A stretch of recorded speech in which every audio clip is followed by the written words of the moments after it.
Aleluia. Amados, eu fiquei algum tempo sem vir trazer os estudos aqui, e o pastor veio com alguns estudos, né, de escatologia, e da minha parte foi dada uma pausa, né, e eu não consegui terminar a temática sobre salvação. E como é muito importante, né, eu gostaria de dar continuidade sobre essa temática da salvação. Última vez que eu ministrei o estudo aqui, eu falei sobre regeneração. Quem é que estava aqui neste dia? Eu falei sobre o novo nascimento. Irmão, quem mais? O André, as irmãs lá. Pensa. Então eu falei sobre regeneração. Por que eu falei sobre regeneração, irmãos? Porque a gente sabe que a coisa mais importante nas escrituras é a salvação. Isso é muito importante a gente entender e compreender e saber. E os 3 processos da salvação se dá pela regeneração, justificação e santificação.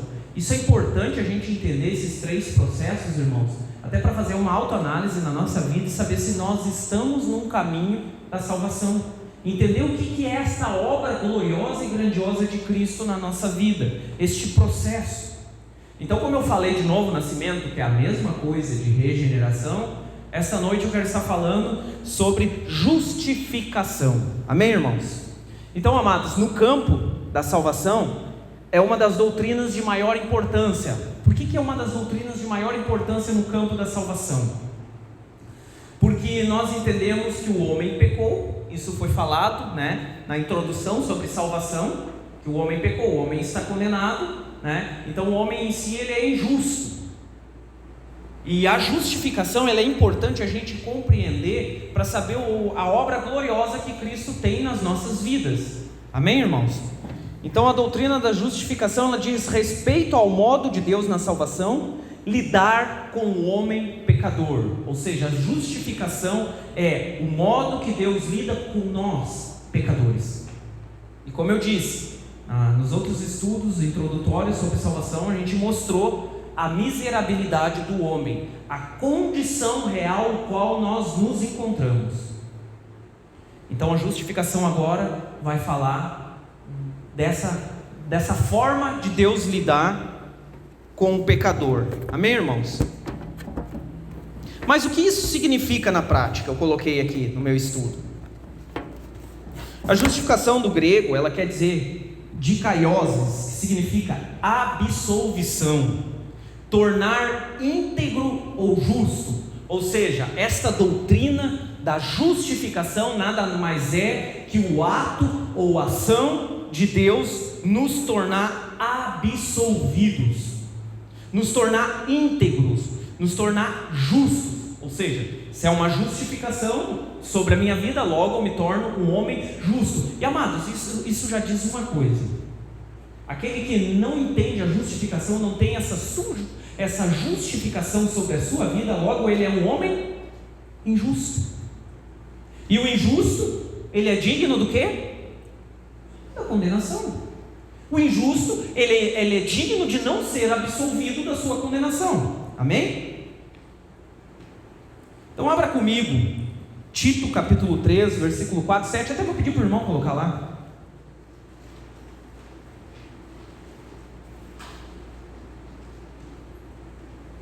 Tito capítulo 3, versículo 4, 7.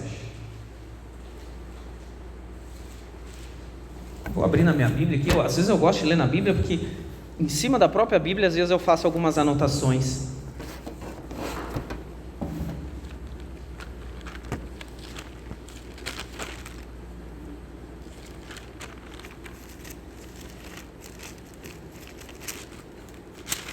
Tito capítulo 3, versículo 4 e 7. 4 ou 7, na verdade. Olha o que diz a palavra. Mas quando apareceu a benignidade e amor de Deus, nosso Salvador, para com os homens, não pelas obras de justiça que houvéssemos feito, mas segundo a sua misericórdia nos salvou pela lavagem da regeneração. Olha a temática que a gente falou na outra aula, e da renovação renovação do Espírito Santo, que abundantemente Ele derramou sobre nós por Jesus Cristo, nosso Salvador. 7. Porque, sendo justificados pela sua graça, sejamos feitos herdeiros segundo a esperança da vida eterna. Amém, amados? Olha que interessante, esta passagem está falando de renovação, de regeneração e de justificação, mas não segundo as nossas obras, não segundo as minhas capacidades, não segundo aquilo que você faz ou deixa de fazer, mas segundo a graça de Deus. Então a justificação, ela é um ato de Deus. Óbvio, irmãos, que nós temos a nossa responsabilidade dentro disso, e no decorrer a gente vai entender um pouquinho melhor disso. Mas como eu estava dizendo, a questão da justificação fala do ato de absolvição, tornar íntegro e justo. Aí eu pergunto, é importante essa temática para nós, irmãos? A justificação? Muito? Por que, irmão? Porque senão nós nunca vamos ter uma consciência de quem foi perdoado, foi inocentado, né? Vamos viver com a consciência do pecado sempre, né? Carregando a culpa que eu sou, né? Não que a gente não peque, né? Nós falhamos, nós erramos, né? Mas quando a gente tem a consciência de que eu fui inocentado pelo sangue de Jesus lá na cruz, pela sua obra, né? Pela sua graça, eu vivo como filho, né? Eu vivo como alguém que foi perdoado, foi purificado, foi santificado. Bem pontuado, irmão. Isso mostra a importância de entender a doutrina da justificação, porque ela te dá uma compreensão da obra grandiosa de Cristo na nossa vida e todo o pacote de benefícios que vem junto sobre as nossas vidas, irmãos. E quando nós entendemos a justificação, irmãos, aí verdadeiramente nós entendemos o porquê tanto nós falamos da cruz de Jesus, o porquê tanto nós falamos de Jesus Cristo. Porque um dos choques que eu tive quando eu me converti verdadeiramente e vim para a igreja evangélica foi essa questão que tanto se fala em Jesus. Eu não era católico praticante, mas frequentava a católica, frequentava o Batuque, e lá falavam de vários santos. Na católica, no Batuque, tinha como é que eu posso dizer assim, um espírito responsável disso, um espírito responsável daquilo. Na católica também tem deuses para tudo, né? Aí quando eu cheguei na igreja evangélica eu tive um choque, ainda não entendia que tanto fala nesse Jesus. É só Ele, é músicas, é louvores, é as pregações, é Jesus. Então, de primeiro momento eu não entendia, mas aquilo me gerou uma inquietação, por que tanto se fala desse Jesus? E aí quando a gente entende a justificação, a gente começa a compreender o porquê se fala tanto nesse Jesus e o porquê só dele nós devemos falar. E aí a importância de a gente entender a obra da cruz, né? Porque enquanto a gente não entende a obra da cruz, a gente não entende quem nós somos, né? Perfeito. É preciso entender a obra da cruz, e é isso que está falando, é muito importante. Então, dentro disso, irmãos, a justificação, ela é uma absolvição. Acho que eu vou deixar o microfone de lado. Conseguem ouvir aí no fundo, irmãos? De boa? Eu não tenho 3 mãos, gostaria de ficar com o tablet na mão, o microfone e gesticular, né?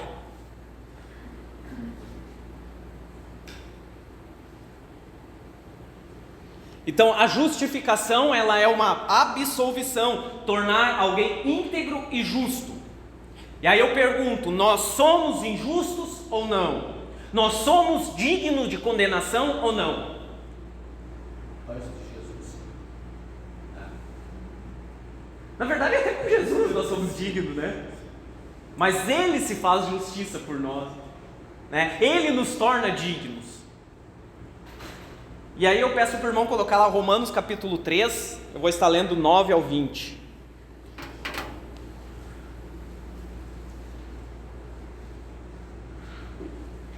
Pois que somos nós mais excelentes de maneira nenhuma, pois já dantes demonstramos que tanto judeus como gregos, todos estão debaixo do pecado.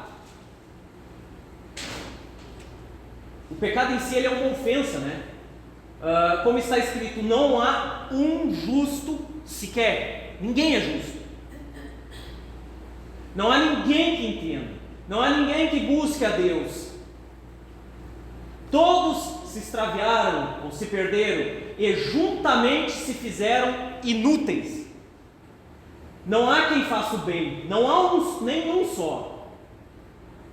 A sua garganta é um sepulcro aberto, com suas línguas tratam enganosamente, peçonha de áspides está debaixo dos seus lábios, cuja boca está cheia de maldição e amargura. Os seus pés são ligeiros para derramar sangue. E irmãos, entenda uma coisa, derramar sangue nem sempre é tu esfaquear alguém. É ou não é verdade? Mas vamos lá. Em seus caminhos há destruição e miséria, e não conheceram o caminho da paz. Não há temor de Deus diante dos seus olhos. Ora, nós sabemos que tudo que a lei diz aos que estão debaixo da lei, diz, para que toda a boca seja fechada e todo mundo seja condenável diante de Deus.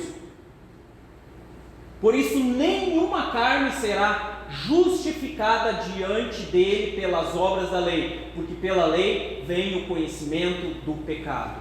Amém, irmãos? Isso aqui é tremendo. Se a gente analisar nós, mesmo falando de coisas horríveis ali, derramamento de sangue, a gente pensa que isso não é para nós. Deixa eu ir para lá, para acompanhar aqui. A gente pensa que isso não é para nós, a gente pensa que isso não é importante, mas amados, como eu disse, derramamento de sangue nem sempre é tu fazer escorrer sangue de alguém. Tu pode fazer alguém estar sangrando, às vezes com uma palavra, às vezes com uma atitude, e inclusive às vezes por uma negligência de não pregar o evangelho. Você está fazendo a pessoa ter o sangue derramado, está morta, porque nós poderíamos impedir aquela pessoa de sofrer as consequências do pecado, mas por uma negligência, uma indiferença, nós contribuímos para um derramamento de sangue. Deixa eu ver o que mais diz aqui.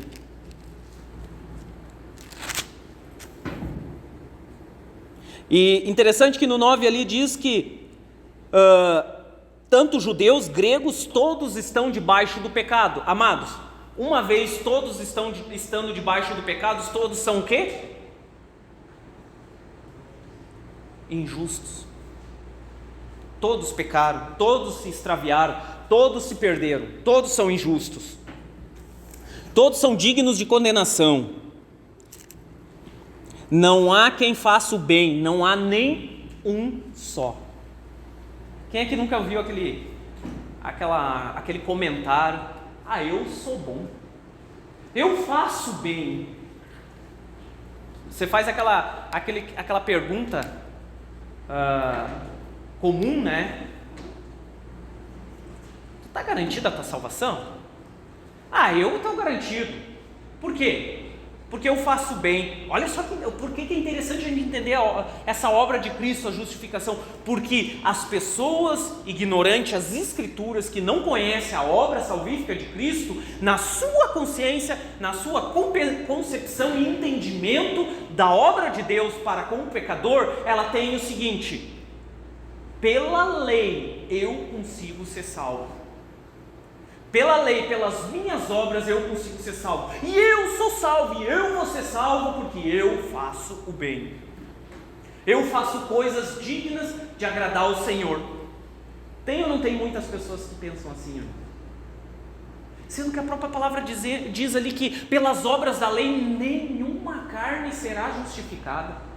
Ninguém vai se encontrar justo. Todos vão se encontrar condenáveis, que vivem uma vida querendo ser justificado pela obra da lei. E óbvio que a gente tem que entender, a obra da lei está falando do Antigo Testamento ali, de todos os seus rudimentos e exigências, mas também podemos compreender e entender as obras da lei, daquilo que está imposto para nós e pelo nosso braço, pela nossa força. Vocês não sabem por que existiu a lei no Antigo Testamento e por que é importante para nós nos dias de hoje? A compreensão? Alguém saberia dizer? Por que existiu a lei, irmãos? Sendo que ninguém consegue cumprir e ninguém conseguiu, a não ser Cristo, né? Trazer o conhecimento do pecado. Perfeito. Nos trazer o conhecimento do pecado e dizer para mim, dizer para você: você não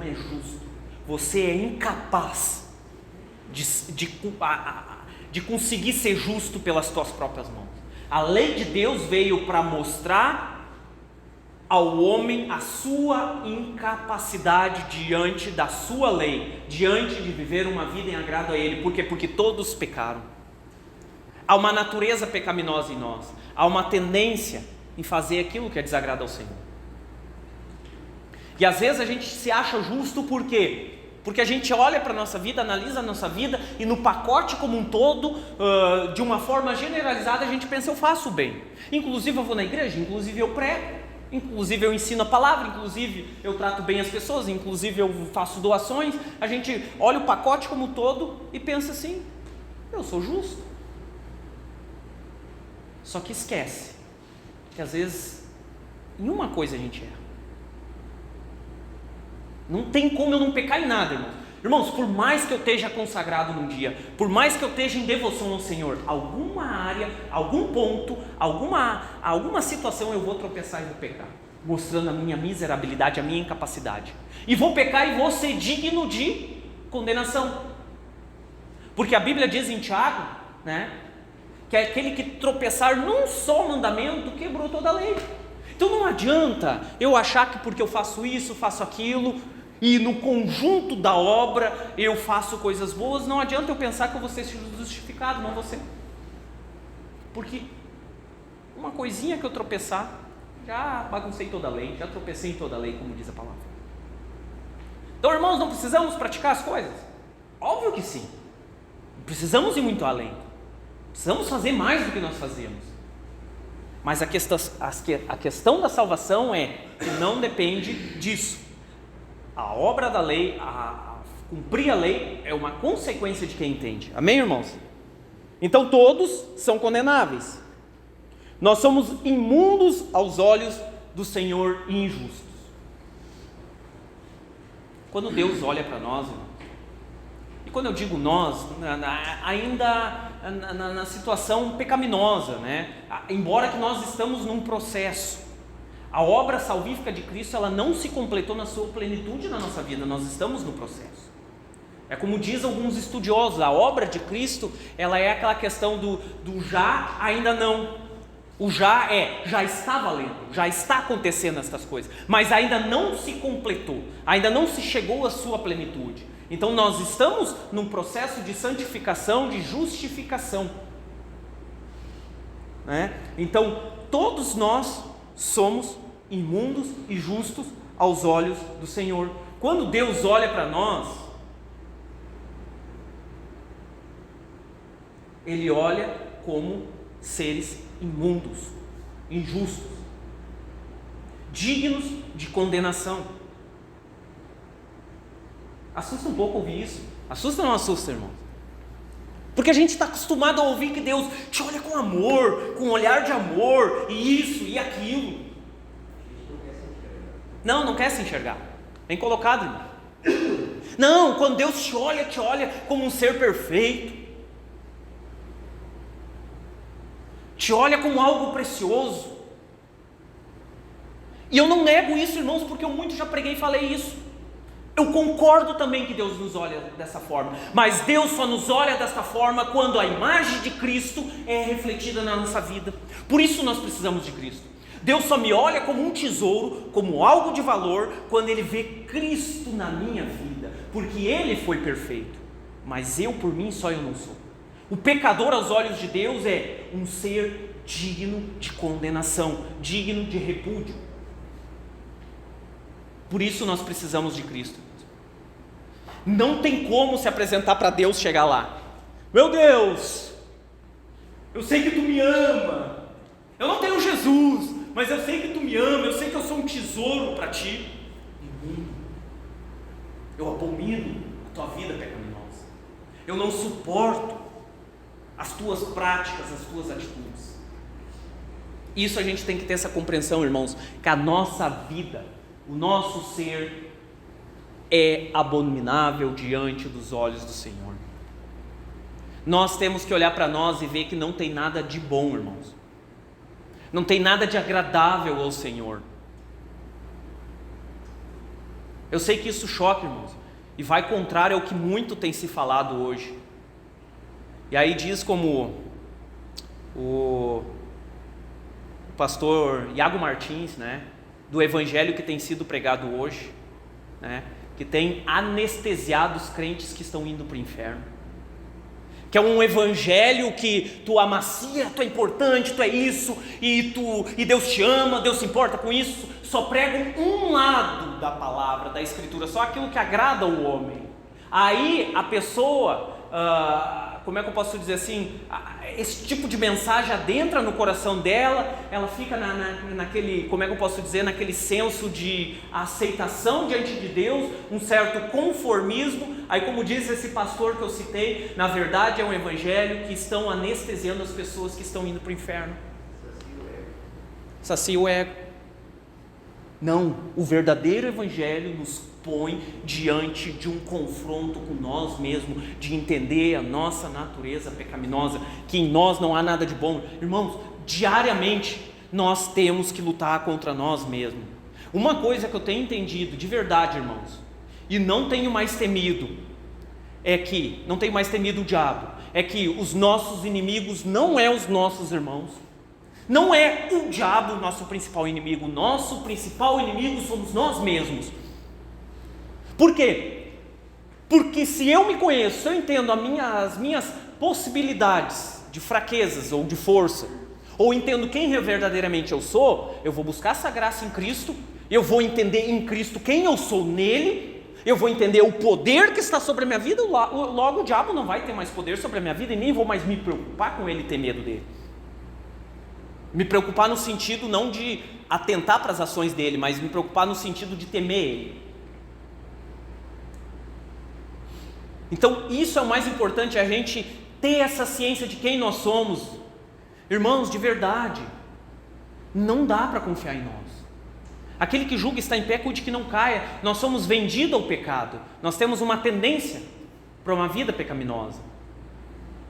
Mas irmão, eu tenho o Espírito Santo, eu estou na igreja, eu tenho um tempo de igreja, glória a Deus, continua tendo a tendência, só que a probabilidade de tu cair é muito menor, e quanto mais tu tiver o Espírito Santo, quase que chega à impossibilidade. Mas se tu começar a esfriar, se tu começar a apagar o Espírito de Deus, o velho homem, este injusto, este pecador, este que tem o prazer de que os seus pés se apressam em derramar sangue, ele começa a se inflamar e se sobressair. Que é o que a gente não percebe e não vê na igreja de Cristo, irmãos. Quantos testemunhos a gente ouve de homens e mulheres que verdadeiramente tinham uma vida fiel ao Senhor, uma vida reta, uma vida íntegra, uma vida irrepreensível, uma vida exemplar aos olhos de Deus, podemos assim dizer. E depois de um tempo, volta a fazer práticas antes de conhecer a Cristo e até pior. Velho homem, não entendeu que aquele que julga está em pé, cuide que não cai, não entendeu a sua velha natureza, a sua tendência ao pecado. Então, amados, entendemos quem verdadeiramente nós somos em essência? Amém? Somos pecadores, falhos, vendidos ao pecado, uma tendência em falhar. E às vezes é em coisas pequenas. Quantas coisas passam pela nossa cabeça? É condenável diante dos olhos do Senhor. Quem sabe quantos julgamentos está havendo agora, que diz ao meu respeito aqui, que a gente sabe que de certo modo não é agradável aos olhos do Senhor. E eu não quero julgar aqui, irmãos, porque eu também faço isso às vezes. É uma coisa que às vezes é difícil de a gente segurar, a gente tem que dizer, não embora esses pensamentos. A gente julga a todo momento. É importante o julgar, mas eu digo aquele julgamento sem moral. A gente olha e já define coisas que não agradam ao Senhor. Ou seja, um olhar pecaminoso desejando outra pessoa também. E óbvio que tem a diferença daquele que vem esses pensamentos e logo diz, o Espírito age no nosso coração, logo diz, abandona isso, e tu não dá guarida para isso, e deu, bola para frente. Mas às vezes a gente começa a digerir aquilo, É o nosso velho homem sempre querendo se manifestar. Então, irmãos, olha para entender. Diariamente, constantemente, a todo minuto, a gente peca, a gente falha, mesmo estando em Cristo. E uma vez acontecendo isso, nós somos dignos do quê? Condenação. Simples. Nunca se converte. Perfeito. E a carne é o quê? A nossa natureza. Então nós somos dignos disso. Logo nós entendemos, irmãos, que é impossível alcançar a justificação por si só, na força do nosso braço. Por isso o desespero de nós líderes, pregadores, dizer: pregue o Evangelho.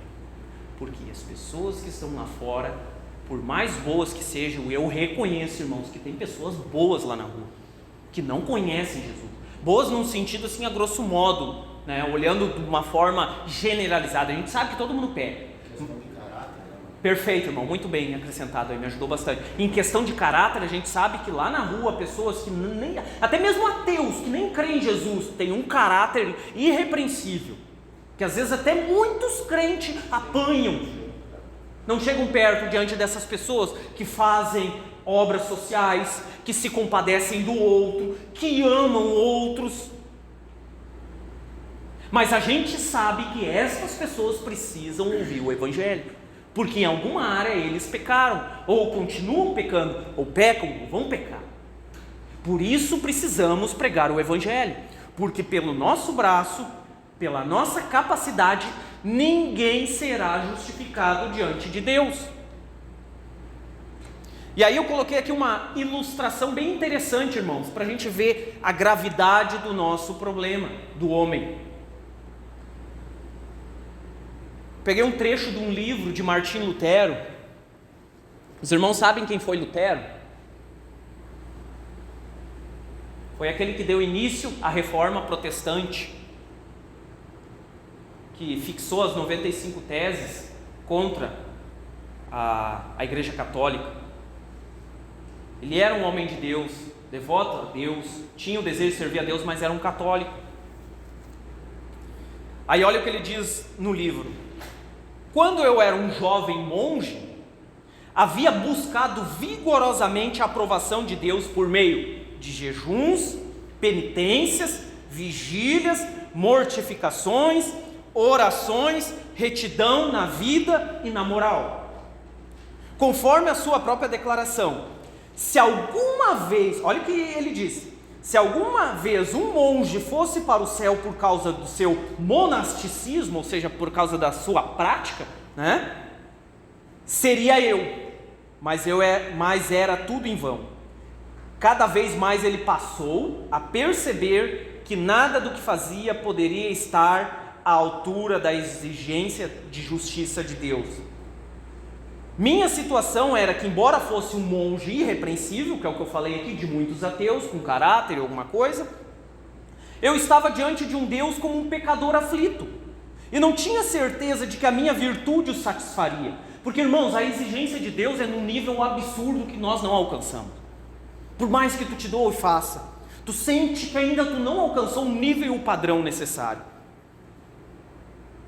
Eu não tinha certeza de que a minha virtude o satisfaria. Por essa razão eu não amava um Deus justo. Olha que interessante, olha como isso muda a nossa percepção diante de Deus. Não amava um Deus justo e irado, antes o odiava e murmurava contra ele.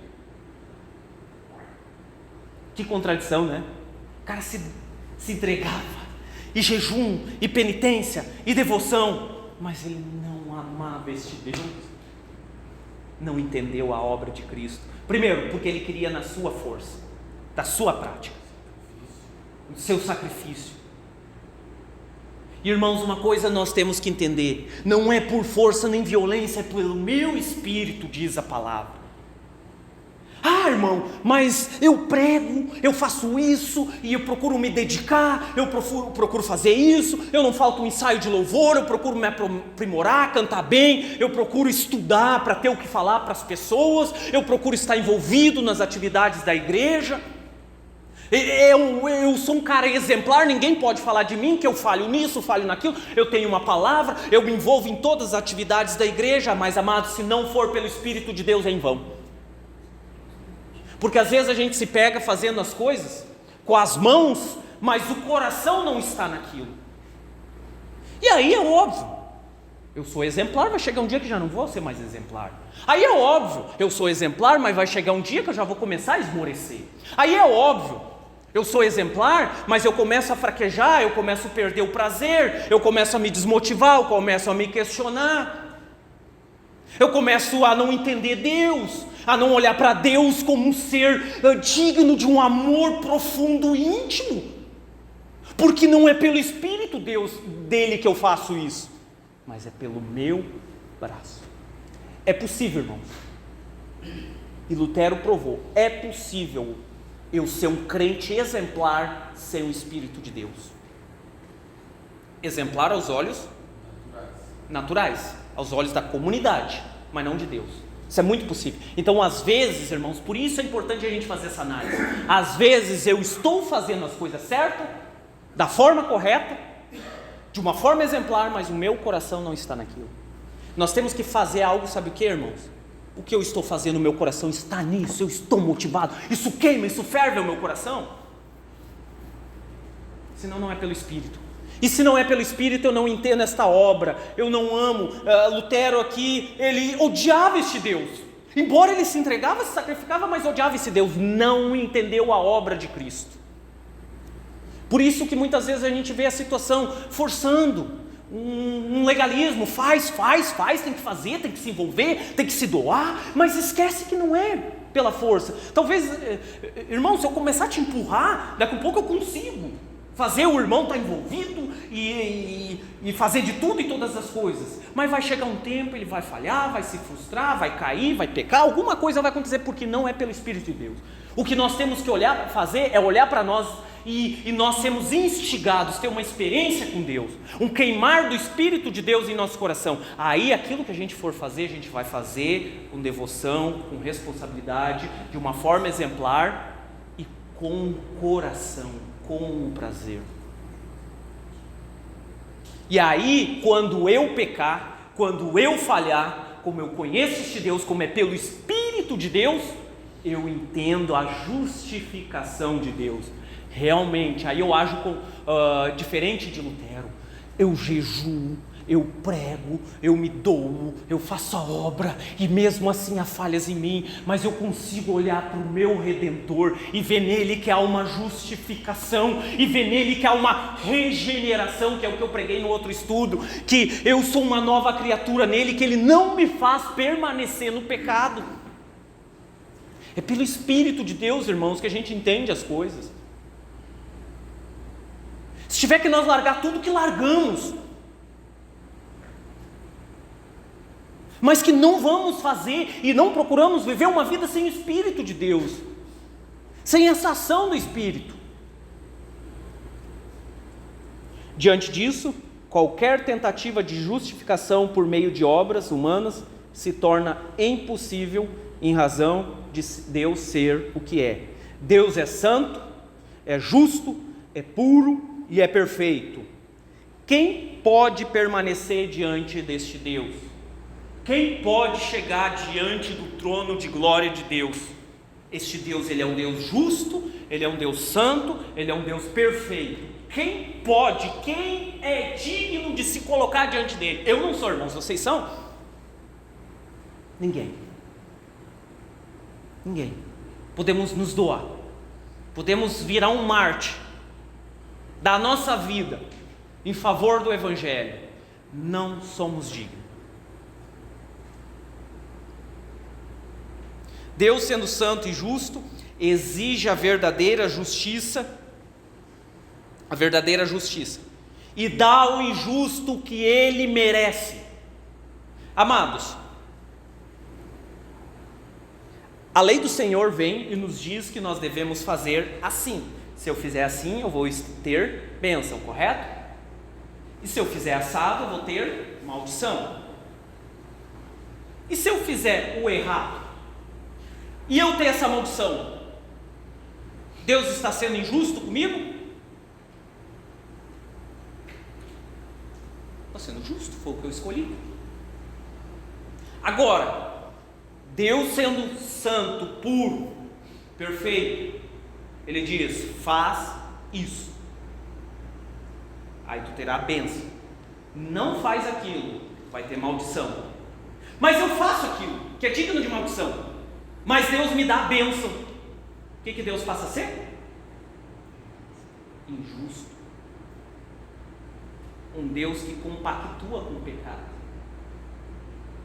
um Deus que aceita o pecado. Sabe aquele pai ou aquela mãe que às vezes tu vê que faz coisas erradas, que é digno de repreensão, de correção, e o pai passa a mão por cima, não trata? Quem é que nunca olhou para filho de alguém? Eu sei porque acontece, né? Sei que a minha filha já fez isso e eu já errei com ela, mas às vezes, eu digo porque às vezes a gente olha filho dos outros também. Tu olha com um olhar de indignação, né? Não é isso que esse filho merece, é a disciplina que merece. Mas a gente quer que Deus seja injusto para conosco. Como vai se confiar num Deus injusto, que varia na sua palavra? Então, Deus se ira e odeia e abomina o injusto. Não há comunhão do santo com o profano, irmãos. Não há comunhão da luz com as trevas, porque se nós pecamos, nós estamos em trevas. Então não tem como Deus ter comunhão conosco, do santo com o profano, do justo com o injusto. E aí eu até coloquei um exemplo aqui. Eu faço a pergunta: Deus ama as crianças? Você ama um adulto? É óbvio que Ele ama, né? Aí eu pergunto: um pedófilo que estupra uma criança, subjuga um ser indefeso diante de um homem, Deus ama a ação dele? Ou até mesmo ele que vive nessa prática? Nunca Deus vai amar um pedófilo. Pode passar a amar ele quando Cristo estiver nele, mas jamais Deus vai amar um ser desse. Mas muitas vezes é isso que nós queremos que Deus faça. Quando nós pecamos, falhamos e queremos que Deus nos justifique segundo as minhas obras. É esse Deus que muitas vezes nós queremos servir. É este Deus que é pregado, que é só amor, que não é justiça, que não é um Deus que odeia, que abomina o pecado. Deus ama, não ama o pecador, mas ama o arrependimento do pecador, né? É o ato Por dele. isso que Ele colocou o Filho à disposição, né? Como diz lá em João, né? Amou o mundo de tal maneira, ou seja, amou o arrependimento, né? Colocou à disposição. Então, amados, isso nós precisamos entender e compreender. A situação do homem, ela é grave. Por um lado, Deus exige uma justiça perfeita. Deus exige justiça perfeita. Mas por outro lado, ninguém pode dá-la, por causa do poder do pecado que está em nós. Olha que problemão o homem em si tem. Eu digo, não só nós, mas quem está lá na rua. Um Deus que tem o controle de tudo e todas as coisas, é soberano, é o Criador dos céus e da terra, exige perfeição de nós, uma justiça perfeita. Mas por outro lado, nós não temos capacidade, por causa do pecado que está em nós, nós não temos capacidade de saciar essa sede de justiça de Deus. Então todos estão condenados. Ele precisa satisfazer a sua justiça. E eu até sublinhei que isso aqui é de se desesperar, é de se estremecer em pensar que no dia do acerto de contas divino, nós estaremos diante de colunas e mais colunas de livros e registros contra nós e sentir o horror da condenação vindoura de Deus. A ira de Deus vai se manifestar sobre todo pecador. E a Bíblia fala de ira de Deus. Vai chegar aquele dia que livros serão abertos, registro, tudo que nós fizemos, toda palavra que saiu da nossa boca, nós prestaremos conta diante de Deus. Isso é de arrepiar. Isso é de gerar um terror diante disso. Diante de um juiz justo, perfeito, que nada está oculto aos seus olhos, que conhece o mais íntimo e profundo do nosso coração, os desejos do nosso coração muito melhor do que nós, que conhece os nossos pensamentos. Todos nós havemos de comparecer diante deste juiz.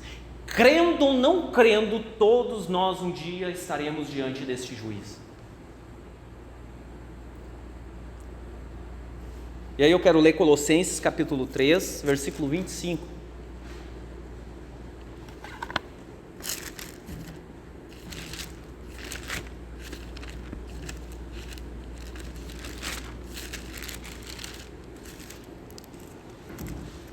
Olha o que diz a palavra: mas quem fizer agravo, receberá o agravo que fizer, pois não há acepção de pessoas.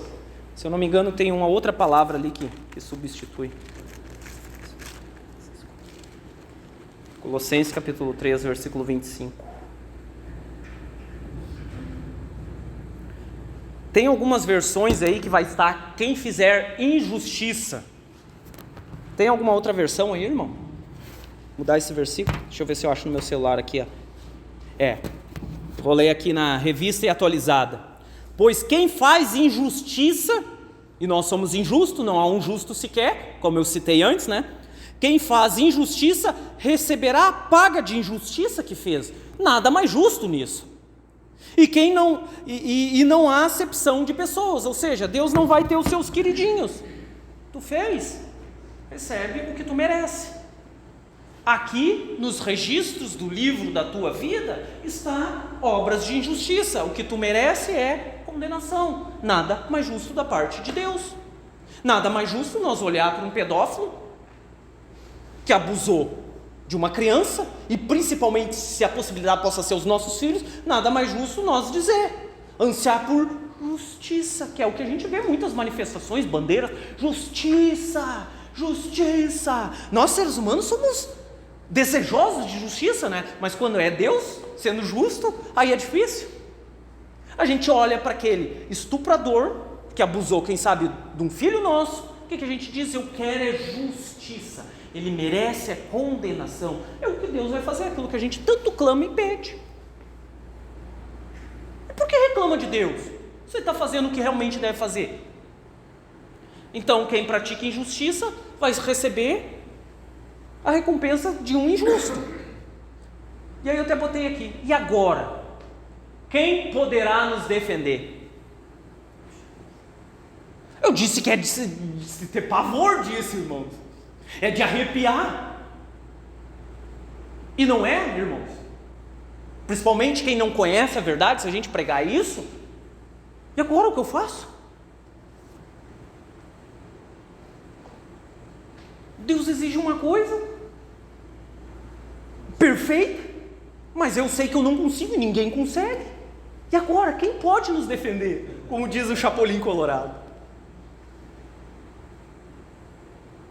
O meu Jesus, o teu Jesus, a cruz de Cristo. Aí, como assim? Como acontece então? Por causa de Cristo, Deus passa a ser alguém que faz acepção de pessoas. Ah, tu tem Cristo, então é uma acepção.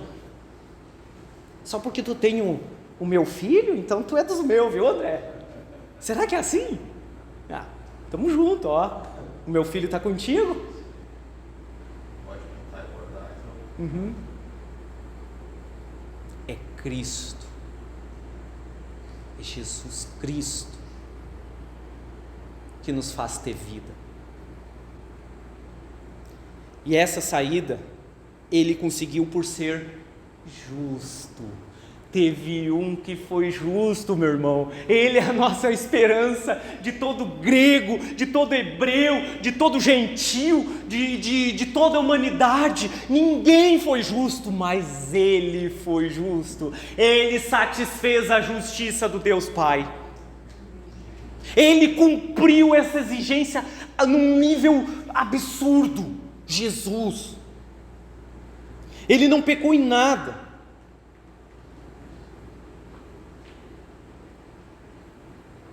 Então, por meio dele, irmãos, todo aquele que crê e aceita a obra de Cristo passa a ser justificado diante de Deus por meio de Cristo Jesus. Tá, mas espera aí, vamos entender uma coisa. Mas Deus vai passar a fazer exceção, como eu disse antes. Só porque eu sou amigo do filho dele, ele me fecha os olhos, tá vendo? Meu filho jorneiro, ó, estante aqui de livros, ó, de condenação tua. Mas como tu é amiguinho do meu filho, eu esqueço tudo isso. Eu lanço no mar do esquecimento, porque a Bíblia diz que Deus faz isso mesmo. Eu lanço no mar do esquecimento, eu apago as tuas transgressões, assim como se nada tivesse acontecido. Passa a borrachinha lá, só porque tu é dos meus. É isso que acontece, irmãos? Não. É importante ter Jesus, é importante ser dos dele, mas porque ele foi justo, ele satisfez a justiça de Deus. Aí sabe o que é a justificação? É uma substituição, é uma troca. Sabe, irmãos, o que acontecia lá no Antigo Testamento, quando o homem pecava, e a lei exigia tu pegar um bode, levar ao sacerdote, e o sacerdote colocava a mão na cabeça do bode, ali sacrificava ele, um inocente estava morrendo para satisfazer a justiça de Deus. Alguém tem que pagar, satisfazer a justiça de Deus. Pecou, tem que ter a recompensa de um pecador. Foi injusto, tem que receber a recompensa do injusto. Então ali, quando o sacerdote estava sacrificando aquele bode, aquele animal, ali estava anunciando algo que ia acontecer no futuro. Ali não estava dizendo que Deus tem os seus queridinhos, que Deus passa a mão ali, que Deus esquece, Deus se faz de bobo. Não, ali estava dizendo, a justiça de Deus, ela está sendo satisfeita, porque alguém pecou e alguém está pagando o preço deste pecado. Então o sacerdote o que fazia? Colocava a mão. Tipo, o irmão André pecou, se inquietou no seu coração, infringiu a lei do Senhor, foi lá, levou um bode para o sacerdote ora, coloca a mão, né, sobre o bode dos pecados, e aquele bode morre, recebe a condenação que o irmão deveria receber no lugar do André, e o sacerdote sacrifica ao Senhor, e o André é justificado e absolvido por este pecado. É mais ou menos isso que esta lei estava dizendo, apontando para o futuro, para Cristo. Então, para entender, então, a gente pecou, não temos como ser justo, correto? Mas houve um homem que foi santo, que foi puro, que foi perfeito, e que em tudo foi tentado e nada pecou, e ele morreu e foi sacrificado, ele satisfez a justiça de Deus Pai. Então eu que sou pecador, eu que sou vendido ao pecado, eu que tenho a natureza pecaminosa, eu que por mais que faça coisas boas, coisas gloriosas, eu acabo pecando nesse meio tempo, passa um pensamento, passa alguma coisa, então eu sou digno de condenação. O que eu mereço é a condenação de Deus, o que eu mereço é a paga de injustiça sobre a minha vida. Mas eu tenho Jesus na minha vida. E aí, irmão, quando Deus olha para aquela estante, eu também tenho uma estante lá, tá? Mas seguindo o exemplo do irmão, quando olha para aquela estante de livros e registros da vida nossa, todos nós, e nem tem como dimensionar isso, mano. Quando ele olha para aquela estante, é pecado e pecado em cima de pecado. Diante de tudo isso, o que um camarada desse merece? O que nós merecemos? Que todos nós temos uma biblioteca de registros da nossa vida. O que nós merecemos, irmãos? Condenação. É o que nós merecemos. Porém, teve um que não merecia nada, mas resolveu intervir e dizer para Deus Pai, ele merece isso mesmo. Tudo isso ele fez. Imponha a justiça sobre a vida deste, condena este como é digno, mas faz isso sobre a minha vida.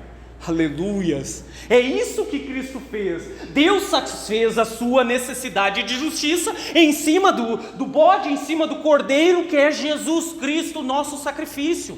Ele pagou o preço dos nossos pecados, resolveu um problema que ninguém poderia nos ajudar.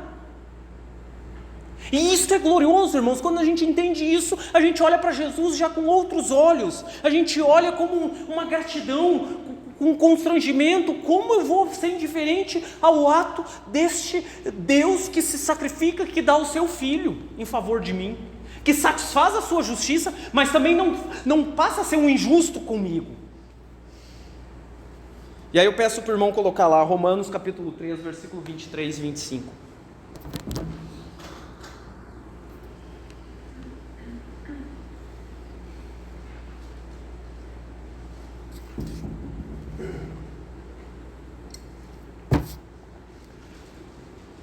A nossa esperança é Jesus, amados. Porque todos pecaram e destituídos estão na glória de Deus,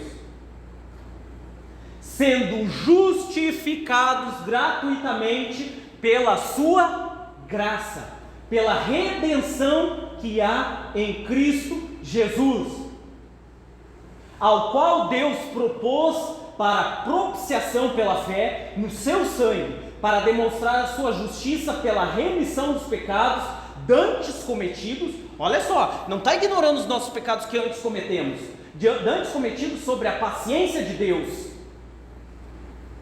Amém, irmãos? Deixa eu voltar ali, ver minhas anotações aqui. Então, ao qual Deus propôs para a propiciação, ou seja, um agrado, aplacar essa sede de justiça. E aí no 26 ali, coloca o 26 ali, irmão, que eu me esqueci de dizer.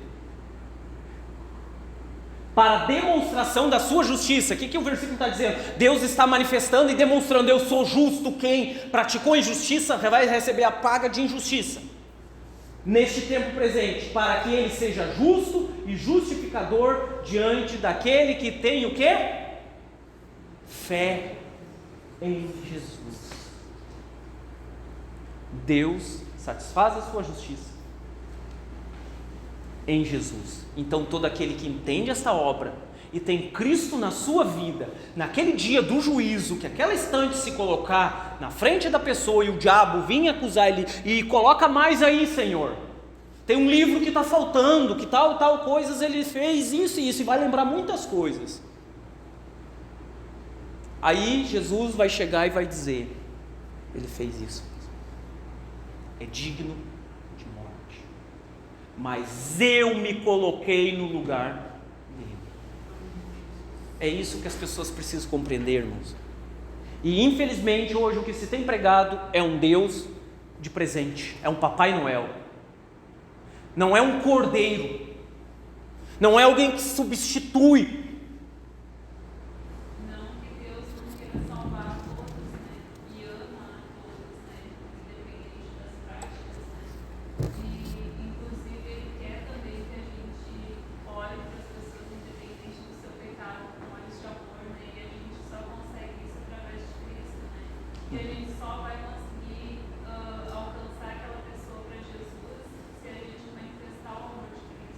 Perfeito, bem acrescentado, porque assim, irmãos,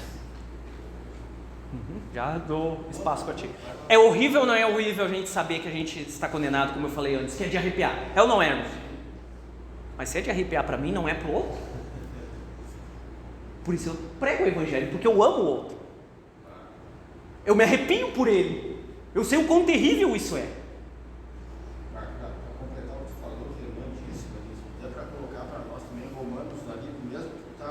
Capítulo 5, versículo 18 e 19. 5, 18 e 19. Completa o que você está dizendo aí, vai completar, vai ajudar aí, ó. Olha só. Pode ler. Tá? Pois assim como por uma só ofensa veio o juízo, veio condenação sobre todos os homens, para a condenação. Assim também por um só ato de justiça, o sacrifício de Jesus na cruz, veio a graça sobre todos os homens para a justificação de vida. Agora o 19. Porque como pela desobediência de um só homem, ou seja, do Adão, muitos foram feitos pecadores, assim pela obediência de um só, muitos serão feitos justos, ou seja, pelo ato de Jesus Cristo na cruz, nós fomos, como o irmão está falando aí, nós somos justificados e inocentados de toda essa condenação, de todo esse pecado. inocentados. Amém. E aí entra também, dentro disso, do amor de Deus, aquela passagem principal, né, de Romanos 3,16. Porque Deus Pai amou o mundo de tal maneira que deu seu único Filho, para que todo aquele que nele crê não morra, mas tenha vida eterna. Eu falei o quê? Romanos. Por isso a importância que está pegando de a gente entender o sacrifício da cruz. Entender essa obra. A obra da cruz. O ato de Jesus. Aí, irmãos, a gente entende que é perda de tempo adorar outros deuses, perda de tempo adorar outros santos. Só Ele consegue fazer isso. Isso destrava tanta coisa na nossa vida quando a gente entende o ato da cruz. Irmão, coloca aí para mim 2 Coríntios capítulo 5, versículo 19 ao 21.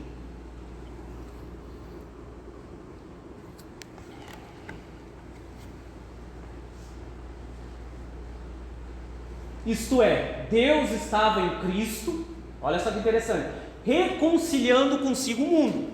Reconciliação vem do quê? De alguém que estava brigado, né? O mundo estava brigado com Deus, que é o que eu falei ali no início. Deus estava abominando, não te quero, não olho com olhos de condenação. O mundo, podemos assim dizer, estava brigado com Deus, reconciliando consigo o mundo, não lhes imputando seus pecados, ou seja, não dando a paga que realmente somos dignos, e pôs em nós a palavra de reconciliação, de sorte que somos embaixadores da parte de Cristo, como se Deus por nós rogasse. Rogamos-vos, pois, da parte de Cristo, que vos reconcilieis com Deus. Aquele que não conheceu o pecado, o fez pecado por nós, para que nele fôssemos feito justiça de Deus. Porque Cristo está na minha vida, eu passo a ser um homem justo. Glória ao nosso Senhor Jesus Cristo. Porque Jesus está na sua vida, você é um homem, uma mulher justa diante dos olhos de Deus. Porque Cristo está na sua vida. Quando Deus olha para você, meu irmão e minha irmã, Ele olha com olhos de amor, com olhos agradáveis a Ele, como um perfume suave chega diante dele, porque Ele vê o seu Filho que é justo, que se importa em agradar a Ele. É isso que nós devemos compreender, irmãos. Por isso nós somos justos. Não é porque eu sou bom, não é porque eu sou melhor do que alguém, é porque Cristo me faz ser justo. Não é pela força do meu braço, não é pelas minhas obras, não é pelo que eu faço, é por Cristo, é por meio dele. Amém, amados? Então, alegre-se e aceite este presente de Deus por meio da fé em Cristo Jesus. Romanos capítulo 8, versículo 1, 4. Coloca lá para nós, irmão. E já estou finalizando aqui.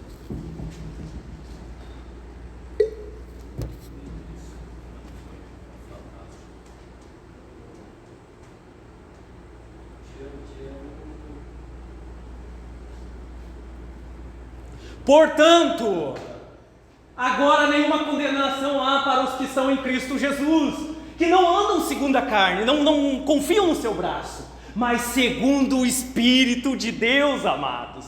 Não há mais condenação para você, meu irmão e minha irmã. Nós estamos absolvidos. Deus pega essa estante da minha vida e lança no mar do esquecimento. Apaga as nossas transgressões, apaga os nossos pecados. Isso é de nos alegrar, isso é de nos motivar, isso é de nos fazer querer trazer mais pessoas para esse benefício. Coloca aí para nós, Romanos capítulo 4, versículo 8. Então quem entende isso é um homem bem-aventurado. Bem-aventurado o homem a quem o Senhor não imputa o pecado, a quem o Senhor não coloca a paga que ele merece. E bem-aventurado, o que é a palavra bem-aventurado? É alguém muito feliz. Você devemos ser o povo mais feliz dessa terra. Sabe por quê? Porque eu sei que eu mereço uma condenação absurda sobre a minha vida, mas alguém pagou esse preço imensurável por meio da minha vida, e diante disso eu sou o cara mais feliz e realizado desta vida. Eu não preciso mais de coisas deste mundo, porque quando eu olho para Jesus, eu me realizo. É Jesus a nossa razão da nossa alegria. E essa justificação, irmãos, traz consigo um olhar diferente para Deus, diferente como Martim Lutero olhava para Deus. Ele olhava um Deus justo e irado, porque Deus se ira com o pecador, a Bíblia diz isso. Então ele praticava atos de justiça, mas olhava com este Deus com olhos de indignação, de desprezo. Não, mas quando nós temos Jesus, nós olhamos para um Deus justo, santo, perfeito, com olhos agradáveis a Ele, nós o amamos e nós entendemos que Ele é bom e as suas misericórdias duram para sempre. Amados, quando as pessoas olham para a nossa vida, por mais que nós somos emoção, às vezes a gente se abate, se entristece na circunstância. Mas as pessoas, quando olham para as nossas vidas, que temos Cristo Jesus em nossas vidas, no contexto geral, elas têm que ver um brilho nos olhos. Quem entende a obra de Cristo tem esse brilho nos olhos. Por mais que chore, por mais que passe dificuldades, por mais que passe por dúvidas, mas há um brilho nos olhos. É um homem muito feliz, uma mulher muito feliz, porque conhece aquele que o amou primeiro, porque entendeu esta obra. É aquele cordeiro que se colocou no lugar, morreu no nosso lugar, pagou um preço imensurável que jamais nós conseguiríamos pagar. Amados, esta obra de justificação traz consigo um pacote absurdo de bênçãos para nós. Esta obra traz uma paternidade de Deus, nós entendemos quem é Deus. Deus é Pai, Deus é Santo. Esse entendimento da justificação nos traz liberdade, nos traz paz em nosso coração. Nós estamos descansados em Cristo Jesus, que os momentos que eu falho, peco, isso vamos falhar, né? Eu sei que o meu Redentor vive, eu sei que aquele que me salvou vive e me justifica dos meus pecados se houver arrependimento. Então isso me traz paz ao coração, isso me faz ser herdeiro da promessa de Deus. Entender isso, amados. Glória ao nosso Deus por tão grande salvação que Ele nos concedeu por meio do Seu Filho. Nos justificou. Amém, amados? Pagou o preço por nós. Alguém gostaria de fazer alguma colocação para completar, finalizar? Amém? Assentado mesmo, irmãos. Gostaria de fazer uma oração com os irmãos? Ou se coloca em pé, porque eu sei que os irmãos já vão estar tocando um cântico, depois já vão estar finalizando. A gente orar junto.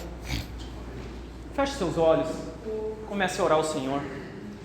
Comece a agradecer a Ele, como alguém que tem um brilho nos olhos. Agradecer por este amor. E amados, isso é um ato de amor. Prover uma saída para nós. Porque se Deus não nos amasse, Ele deixaria toda a humanidade sofrer daquilo que merece. Mas como Deus ama o mundo, Deus ama as pessoas, Ele preparou um caminho para que todo aquele que andasse por este caminho fosse justificado e assim desfrutasse a eternidade toda diante dele, da sua glória, da sua grandeza, da sua majestade. Ah, meu irmão e minha irmã, que você possa entender esta obra, que você possa entender a obra grandiosa de Cristo sobre as nossas vidas, que nós possamos entender essa grandiosidade que Deus nos disponibilizou por meio da justificação, amados. E isso, irmãos, a gente adquire por meio da fé em Cristo Jesus.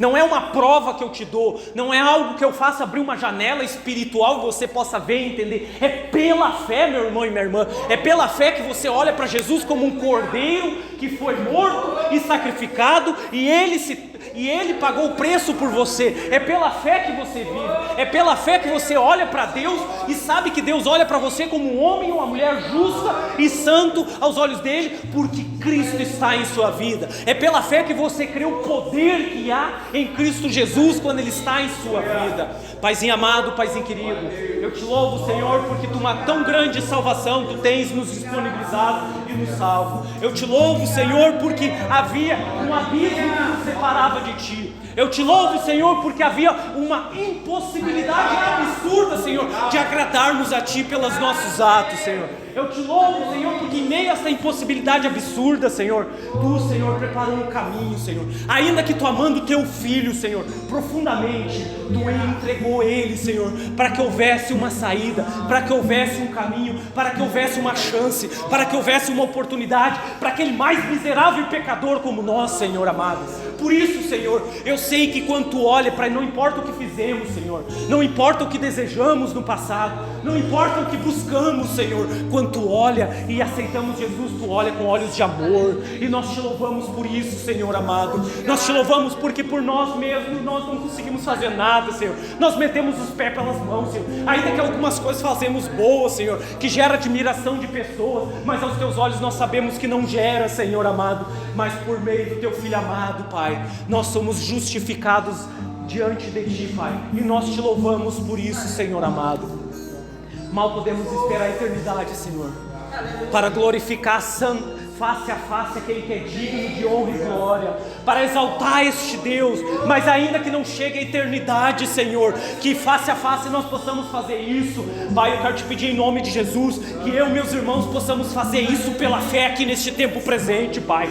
Possamos Te adorar, Senhor, em espírito e em verdade, Pai. Possamos Te buscar com todo o nosso coração, possamos fazer atos de justiça, Senhor, com amor no coração e pelo Teu Espírito, Pai, entendendo essa grandiosidade, Pai. Possamos, Senhor, Te adorar pregando o Evangelho, para que outros que estão em posição de terror, Senhor, também vão encontrar esta posição de bem-aventurança, Senhor, de muita alegria em Ti, Senhor amado, em nome de Jesus, Pai. Me faltam palavras aqui, Senhor, para engrandecer o Teu nome, para Te agradecer, para dizer o quão nós somos gratos a Ti por tudo que Tu tens feito por nós, Senhor. Mas aquilo que tiver ao nosso alcance, em atos, em atitudes, nós queremos fazer a Ti. Não porque nós conseguimos algo, Senhor, mas em gratidão e retribuição nós nos gastamos e nos deixaremos se desgastar pela Tua obra, Senhor, em gratidão ao Rei dos Reis, Senhor dos Senhores, nosso amado Jesus Cristo. Louvado seja o Teu nome, Senhor.